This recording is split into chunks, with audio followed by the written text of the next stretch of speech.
और चलिए बुलेटिन की शुरुआत करेंगे इस वक्त की अहम खबर के साथ। चंबा से बड़ी खबर मिल रही है। चंबा के चुराह में युवक की हत्या का मामला सामने आया। 21 साल के मनोहर की हत्या हुई है। हत्याकार शव के कई टुकड़े किए गए हैं। मामले में 3 लोगों को हिरासत में भी लिया गया है। 6 जून से मनोहर लापता था। 9 जून को ये मामला सामने आया है। बड़ी खबर चंबा के चुराह से आपको दे रहे हैं, जहां एक युवक की हत्या की गई है। 21 साल के मनोहर की निर्मम हत्या हुई है। हत्या करने के बाद शव के कई टुकड़े किए गए। मामले में 3 लोगों को हिरासत में लिया गया है। उनसे पूछताछ की जा रही है। 6 जून से मनोहर लापता था। 9 जून को यह मामला सामने आया है।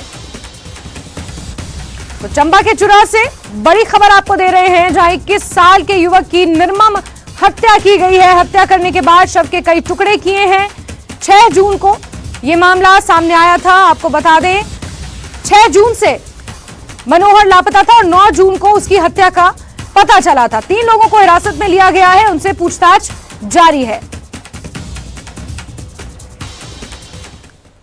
तिहाड़ थाने के संगनी चौकी के इलाके में एक हत्या का मामला सामने आया, जिसमें एक 21 वर्षीय युवक की हत्या की गई है। यह युवक 6 तारीख से मिसिंग था, जिसकी डेड बॉडी कल में बरामद हुई है। मामले में 302 आईपीसी में मुकदमा दर्ज कर लिया गया है और एफएसएल की टीम स्पॉट विजिट कर चुकी है और हम जरूरी साक्ष्य इसमें जुटा रहे हैं। मामले में अभी तक 3 संदिग्धों को हमने डिटेन किया, जिनसे पूछताछ जारी है और कोशिश यही है कि हम साइंटिफिक इन्वेस्टिगेशन करके और जितने भी साक्ष्य हम जुटा सकते हैं सारे जुटा के और पूछताछ करके मामले को तार्किक निष्कर्ष तक पहुंचाएं। और पुलिस पूरी गंभीरता से इस मामले को देख रही है और सभी पहलुओं पर जांच जारी है और जैसे ही इसमें आगे कुछ होगा आपको इन्फॉर्म किया जाएगा।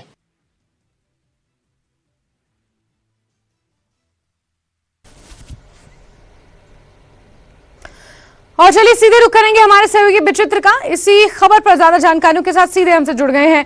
विचित्र, क्या है ये पूरा मामला और क्या ताजा अपडेट्स अभी तक इस पूरे मामले को लेकर मिल पाए हैं? विचित्र,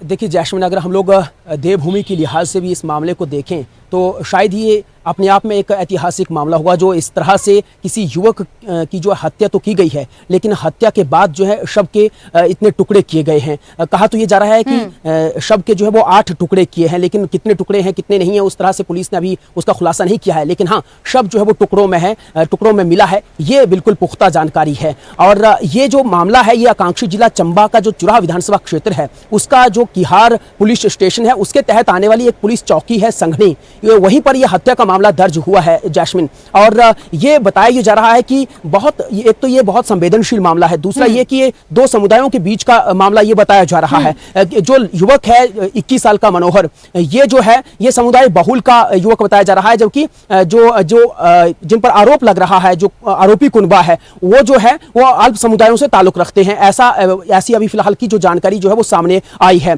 तो इस पूरे मामले में पुलिस पूरी गंभीरता के साथ जो है तफ्तीश कर रही है और बाकायदा इसमें जो है वो 3 लोगों को डिटेन भी किया गया है और उनसे पूछताछ भी चल रही है। और अभी इस पूरे मामले में जो बातें जो जिस तरह से निकलकर सामने आ रही हैं, उसमें कहीं ना कहीं जो है, क्योंकि ये जो विधानसभा क्षेत्र है, चुराह विधानसभा क्षेत्र है, इसमें अल्प समुदाय के जो लोग हैं वो भी काफी ज्यादा संख्या में पाए जाते हैं और समुदाय बहुल के लोग तो खैर यहाँ पर रहते ही हैं। तो उनके बीच में आपसी भाईचारा बहुत ज्यादा है। आपसी भाईचारे के तहत ये लोग रहते हैं। आपसी बातचीत भी बड़े सौहार्दपूर्ण तरीके से होती है। कभी ऐसा इतिहास में इस तरह के वाकयात जो है वो देखे नहीं गए हैं जो आज हम लोग देख पा रहे हैं। तो इसके मद्देनजर जो है यहाँ पर बड़ी संवेदनशीलता के साथ इस पूरे मामले को जो है वो लिया जा रहा है।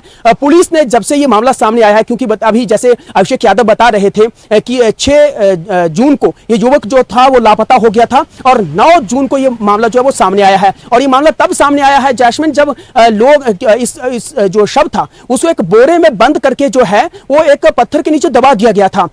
और जो राहगीर थे जो वहां से गुजर रहे थे, उनको जब दुर्गंध आई तो उन्होंने जब वहां पर देखा, आस पड़ोस में जाकर देखा, तो वहां पे एक बोरा उनको मिला। उसमें देखा तो शव जो है वो वहां पर एक शख्स का, एक आदमी का जो शव है उसमें वो पाया गया। तो उसके बाद तुरंत बाद उन्होंने पुलिस स्टेशन को इत्तला की है। सलूनी पुलिस रेंज आती है, जो डीएसपी रमाकांत हैं वो भी इस पूरे मामले को बड़ी संवेदनशीलता के साथ, बड़ी गंभीरता के साथ जो है खुद जाकर जो वो देख रहे हैं। साथ ही आपसे ये भी जानना चाहेंगे, जिन 3 लोगों को हिरासत में लिया गया है विचित्र, उन 3 लोगों से क्या अभी पूछताछ हुई है?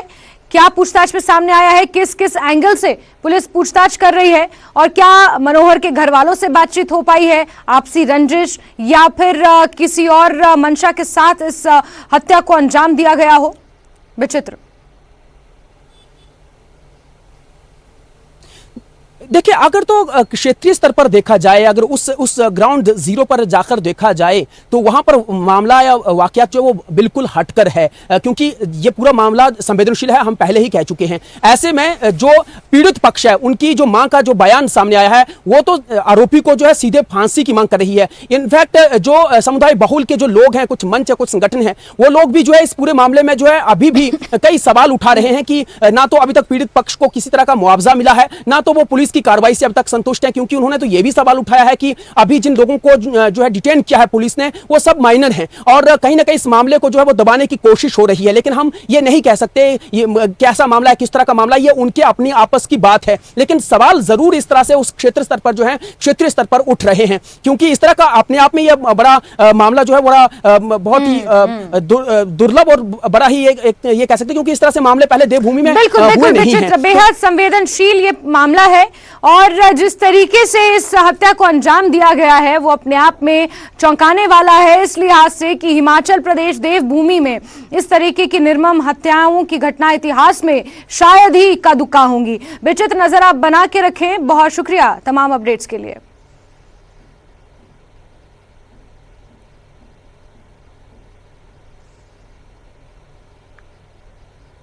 चलिए आगे बढ़ते हैं और हिमाचल दौरे पर जेपी नड्डा पहुंचे हुए हैं। झंडूता विधानसभा क्षेत्र में आज वो बैठक करेंगे। बीजेपी कार्यालय में प्रमुख कार्यकर्ताओं के साथ आज बैठक रखी गई है। केंद्रीय मंत्री अनुराग ठाकुर, नेता प्रतिपक्ष इस दौरान मौजूद रहेंगे। प्रदेश अध्यक्ष डॉक्टर राजीव बिंदल और बीजेपी के राष्ट्रीय उपाध्यक्ष सौदान सिंह भी इस बैठक में मौजूद रहेंगे। किरतपुर नेरचौक नवनिर्मित टनल का भी आज निरीक्षण किया जाना है। बड़ी खबर आपको बता दें, राष्ट्रीय अध्यक्ष जेपी नड्डा 3 दिवसीय हिमाचल के दौरे पर पहुंचे हुए हैं। बीते कल हमीरपुर में उन्होंने बैठक की और आज झंडूता में प्रमुख कार्यकर्ताओं के साथ बैठक कर वहां पर अपनी जमीन को मजबूत करेंगे। इसके इतर किरतपुर नेरचौक का नवनिर्मित टनल का भी उन्हें निरीक्षण करना है। सीधे रुख करते हैं सहयोगी राजेंद्र का, इसी खबर पर ज्यादा जानकारियों के साथ जुड़ गए हैं। राजेंद्र, जेपी नड्डा पहुंचे हुए हैं हिमाचल के 3 दिवसीय दौरे पर, कई कार्यक्रम इस दौरान प्रस्तावित हैं। आज किस तरीके से उनका पूरा स्केड्यूल रहने वाला है राजेंद्र? जैस्मिन, बिल्कुल लोकसभा चुनावों की तैयारी भाजपा ने कर दी है और जेपी नड्डा भाजपा के राष्ट्रीय अध्यक्ष अपने गृह प्रदेश में मौजूद हैं और आज वो अपने घर में मौजूद हैं बिलासपुर में। वहाँ आज सुबह से ही कार्यकर्ताओं के साथ और उनके समर्थकों के साथ मिलने का सिलसिला शुरू हो चुका है। लगातार जेपी नड्डा अपने समर्थकों के साथ मुलाकात कर रहे हैं अपने घर पर। अब इसके बाद थोड़ी देर में झंडूता विधानसभा क्षेत्र में जाएंगे, वहाँ पर मीटिंग करेंगे भाजपा कार्यालय में, वहाँ पर वो जाएंगे और लोगों से मुलाकात करेंगे, मीटिंग करेंगे। इसके बाद जो 4 लेन बन रहा है, लगभग कंप्लीशन हम कह सकते हैं पर पहुंच गया है, वहाँ टनल्स का निरीक्षण करेंगे और कुछ एक विकास कार्य हैं उनका जायजा लेंगे। एम्स का भी प्रस्तावित दौरा उनका है, वहाँ एडमिनिस्ट्रेशन से, स्थानीय एडमिनिस्ट्रेशन से मुलाकात करेंगे और जो निरीक्षण करेंगे, पूरी जांच करेंगे क्या कुछ हो पाया है। इसके अलावा दोबारा से शाम को अपने घर पर कार्यकर्ताओं से, स्थानीय कार्यकर्ता हैं बिलासपुर विधानसभा क्षेत्र और घुमारवीं विधानसभा क्षेत्र, दोनों के कार्यकर्ता वहां पर मौजूद रहेंगे, उनसे वो मुलाकात करेंगे। तो मुलाकात का ये सिलसिला लगातार आज पूरा दिन जारी रहेगा और आज का जो दिन रखा गया है वो स्पेशली उनके गृह जिला के लिए रखा गया है। स्थानीय छोटे छोटे दौरे उनके आज रहने वाले हैं, तो स्थानीय लोगों से आज पूरा दिन जेपी नड्डा मुलाकात करते रहेंगे। इसके अलावा फिर कल बड़ा शो भाजपा का है, कुल्लू में बड़ी जनसभा को संबोधित करेंगे जेपी नड्डा। जिस प्रकार से केंद्र में मोदी सरकार के 9 साल पूरे हुए हैं, उन 9 साल के ऊपर जो शेड्यूल पूरे देश में बनाया गया है उसी के तहत हिमाचल प्रदेश के कांगड़ा और कुल्लू में मंडी संसदीय क्षेत्र में जो रैली होनी है उनको जेपी नड्डा को संबोधित करना है। तो कांगड़ा संसदीय क्षेत्र की रैली को वो कल संबोधित कर चुके हैं और आज कल 14 तारीख को कुल्लू में बड़ी रैली को संबोधित करेंगे और इसको लेकर तैयारियां भी जारी हो चुकी हैं। इससे पहले हमने देखा पिछले कल भाजपा कोर ग्रुप की बैठक हुई। पहली बार हर्ष महाजन उस बैठक में शामिल हुए। जेपी नड्डा ने बैठक ली और लोकसभा चुनावों को लेकर क्या कुछ आगे तैयारियां की जानी है, किस प्रकार से रोड मैप भाजपा का रहने वाला है, उसको लेकर काफ़ी विस्तृत चर्चा की गई। लगभग सभी सदस्य कोर ग्रुप के इस बैठक में शामिल थे, चाहे वो पूर्व प्रदेश अध्यक्ष सतपाल सत्ती या फिर वर्तमान प्रदेश अध्यक्ष राजीव बिंदल से लेकर प्रेम कुमार धूमल, अनुराग ठाकुर, तमाम नेता भाजपा के इस बैठक में मौजूद रहे हैं। और आज का उनका दौरा रखा गया है बिलासपुर ज़िला के लिए, बिलासपुर के लोगों के लिए। तो आज ये मुलाकातों का दौर सुबह से ही शुरू हो चुका है। लगातार जेपी नड्डा लोगों से मुलाकात कर रहे हैं और थोड़ी देर में अब निकलेंगे झंडूता के लिए। और वहाँ पर जो शेड्यूल्ड कार्यक्रम रखा गया है, मीटिंग्स रखी गई हैं, छोटी छोटी मीटिंग्स ही हैं, पुराने कार्यकर्ताओं के साथ मुलाकात वो कर रहे हैं। अब उस समय के कार्यकर्ता जब नड्डा का कैरियर भाजपा में शुरू हुआ था, तो ऐसे हम कह सकते हैं कि अपने गृह प्रदेश को मजबूत करने के लिए जेपी नड्डा हिमाचल प्रदेश पहुंचे हैं और ये 3 दिवसीय दौरा पूरा करके यहाँ से बिल्कुल बेचित्र, बिल्कुल माफ कीजिए राजेंद्र, यहाँ पर जेपी नड्डा ने कमान अपने हाथों में ले ली है और आज भी कई प्रमुख कार्यक्रम हैं जिनमें उन्हें शिरकत करनी है। नजर बना के रखें। राजेंद्र, हमसे जुड़ने के लिए आपका बहुत शुक्रिया।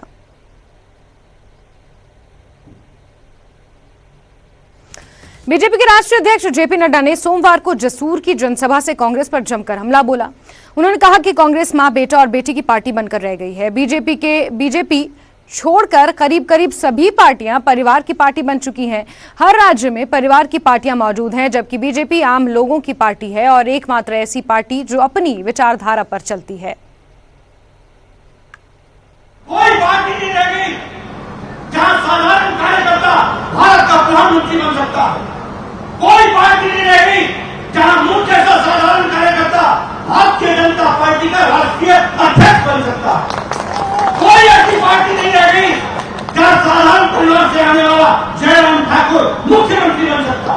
परिवार की पार्टी एनसीपी, कांग्रेस, शरद पवार, उनकी बेटी कल उनको कार्यकारी अध्यक्ष घोषित किया। ये सब परिवार की पार्टी। कौन सा प्रदेश बन गया? अब आप कांग्रेस पार्टी की बात करेंगे तो कांग्रेस पार्टी भी अब मां, बेटा, बेटी की पार्टी रह गई, बाकी सब सुनने की 2024 के लोकसभा चुनाव में बीजेपी की जीत के लिए सोमवार को बीजेपी के अध्यक्ष जेपी नड्डा मां ज्वाला देवी के दरबार पहुंचे, जहां उन्होंने पूजा अर्चना और दिव्य ज्योत के दर्शन कर लोकसभा चुनाव में बीजेपी की जीत का आशीर्वाद मांगा। इस मौके पर उनके साथ पूर्व सीएम जयराम ठाकुर, बीजेपी के प्रदेश अध्यक्ष राजीव बिंदल, पूर्व मंत्री रविंद्र सिंह रवि, रमेश धवाला सहित कई नेता और कार्यकर्ता मौजूद रहे। जेपी नड्डा ने कहा कि 2024 में बीजेपी की ही जीत होगी।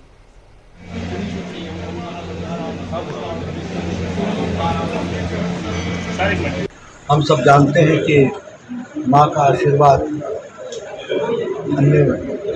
हमें एक नई ऊर्जा मिलती है, नई ताकत मिलती है।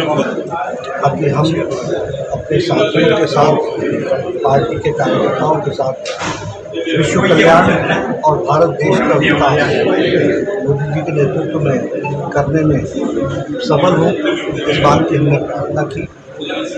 हमें नई ऊर्जा और ताकत मिली है। इस ताकत को लेकर समाज कल्याण के लिए देश में मंगलमय रहे, सभी सुख शांति से रहे, देश विकास करे, ये हमने कामना की। और इस ताकत को लेकर के इस कार्य को आगे बढ़ाने हम अपना योगदान करेंगे।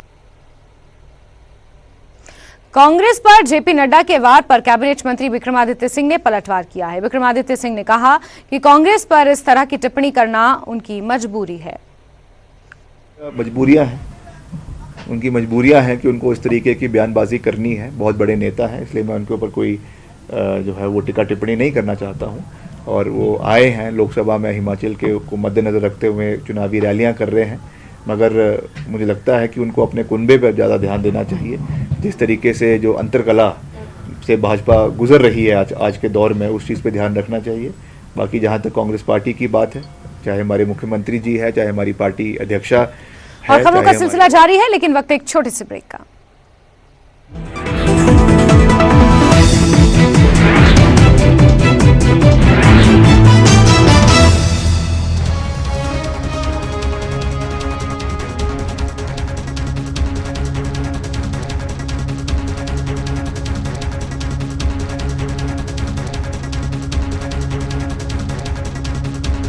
बैद्यनाथ कब्ज हर, पुरानी कब्ज, एसिडिटी व अन्य पेट की परेशानी में उपयोगी। कठुआ में पानी की पाइपलाइन से एक मरा हुआ सांप निकला, लोगों में आक्रोश, लोग गंदा पानी पीने को विवश। वडगाम और मागाम के आसपास के इलाकों में मेडिकल दुकानों का अचानक निरीक्षण, कानून का उल्लंघन करने पर 7 दुकानों को सील कर दिया गया। मागाम के drug control officer Pirzada Tasadduq Hussain के नेतृत्व में जांच की गई। टनमर्ग में हाईटेक पॉली ग्रीन हाउस में तरह तरह की सब्जियों के पौधे उगाए जा रहे हैं। किसानों और काश्तकारों के लिए फायदेमंद, विभाग की ओर से इस सुविधा से किसान काफी खुश। पुलिस नदी में पहली बार राफ्टिंग का ट्रायल, राफ्टिंग करने वाले लोगों में प्रेजेंटेड बाय पेट सफा आयुर्वेदिक चूर्ण, पेट सफा तो हर रोग दफा।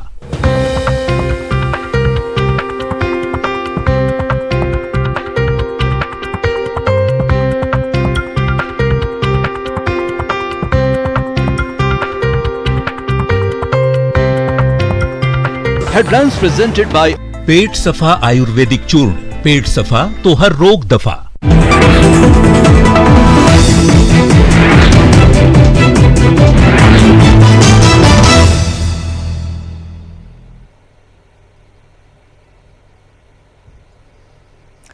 और ब्रेक के बाद खबरों के सिलसिले को आगे बढ़ाते हैं। मुख्यमंत्री सुखविंदर सिंह सुक्खू ने ओक ओवर में हिमाचल प्रदेश पर्यटन विकास निगम की समीक्षा बैठक की अध्यक्षता की। बैठक में सीएम ने कहा कि निगम भविष्य में किरतपुर मनाली 4 लेन राजमार्ग के किनारे 3 अति विशिष्ट होटल खोलने जा रहा है। इससे पर्यटकों और यात्रियों को अत्याधुनिक सुविधाएं मिलेंगी। उन्होंने कहा कि ये होटल आधुनिक सुविधाओं से सुसज्जित होंगे और इसका उद्देश्य राज्य में पर्यटन को बढ़ावा देना होगा, पर्यटकों को बेहतर अनुभव देना होगा।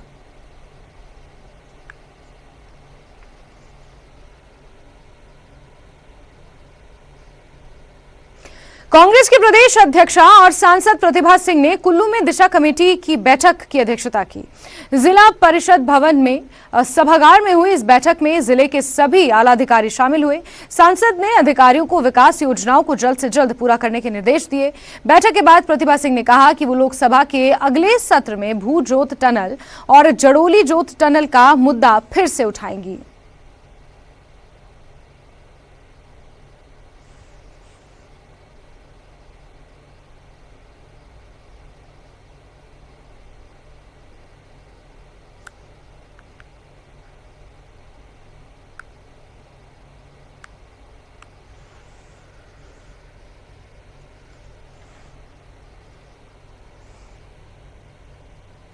वहीं प्रतिभा सिंह मनाली भी पहुंची। यहां उन्होंने विकास कार्यों का जायजा लिया और पार्टी नेताओं और कार्यकर्ताओं से मुलाकात की।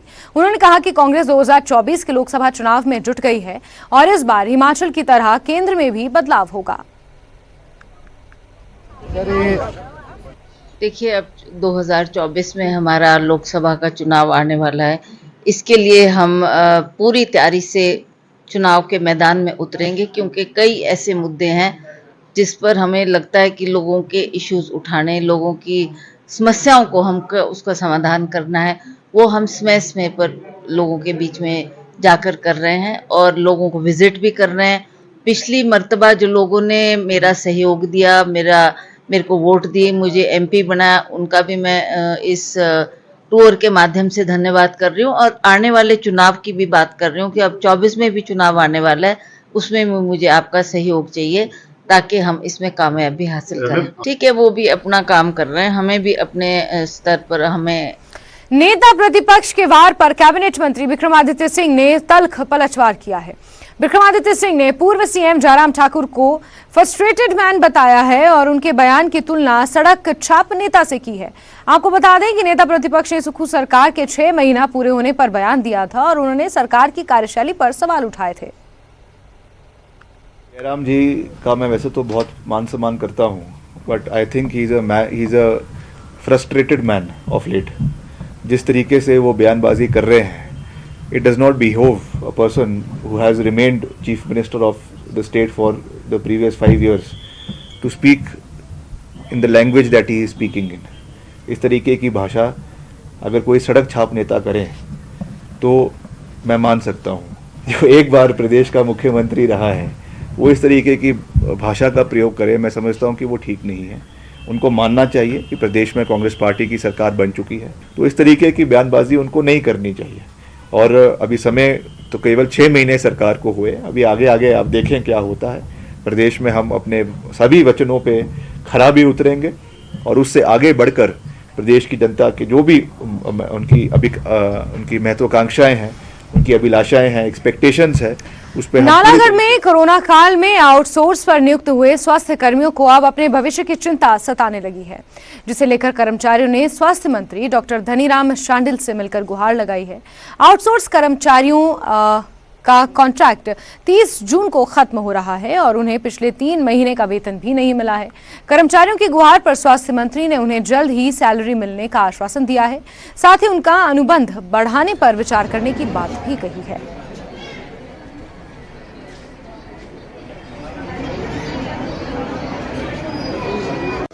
नालागढ़ से बच्चे आए थे, जो बच्चे, उन्होंने सिर्फ अपने समय की पे की डिमांड की और आपको खुशी होगी बता देंगे कि वो सब पिछले मैं इसलिए खुश हुआ क्योंकि मैं 5 महीनों से इन बच्चों की समस्याओं को सुनता आया हूँ। बहुत लोगों को पैसे नहीं मिले थे और सब लोगों को इस सेवा काल के जो उन्होंने दिए हैं पैसे मिल जाएंगे और किसी भी प्रकार की इसमें कोई कमी नहीं होगी। ठीक है।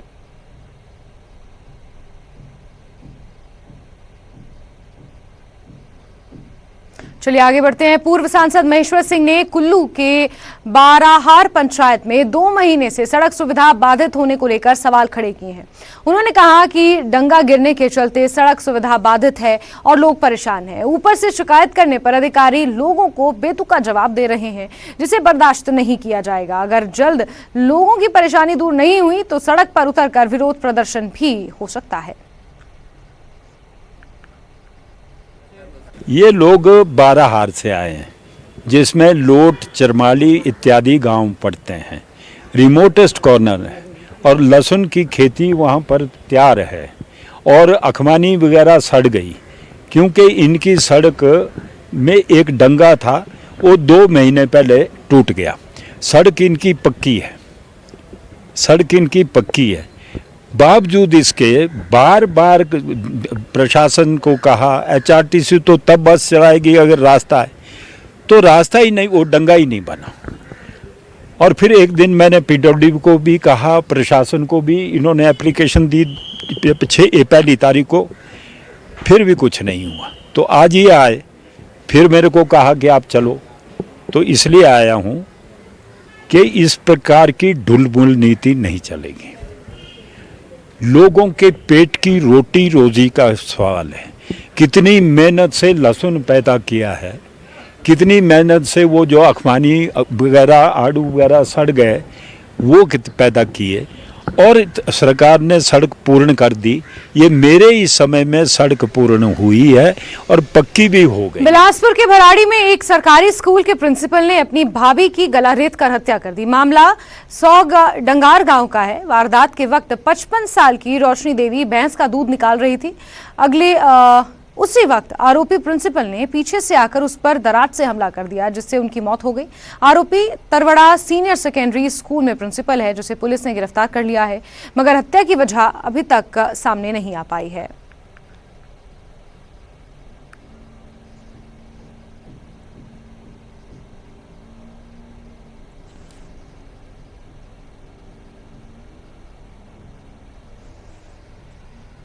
और इसी के साथ नमस्ते हिमाचल में आज के लिए बस इतना ही, लेकिन हिमाचल प्रदेश के साथ साथ जम्मू कश्मीर और लद्दाख की अहम खबरों के लिए आप जुड़े रहिए न्यूज़ 18 JKLH के साथ। नमस्कार।